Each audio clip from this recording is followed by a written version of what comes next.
Hello guys, నేనైతే పత్తి అయితే పెట్టినా, కానీ గడ్డితోనైతే వశం కాదు మనకు.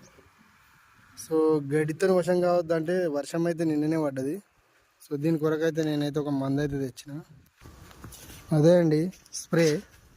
సో ఇది పెండమెథల్. సో ఇదైతే కొంచెం నివారిస్తుందట గడ్డికి. సో ముందుగానే అయితే నేనైతే ఇది కొట్టుకుంటున్నాను. అది వచ్చేసి మనకు తైవాన్ పంపుతోని. ఇదైతే మనము 100 ml అయితే వేసుకోవాలి.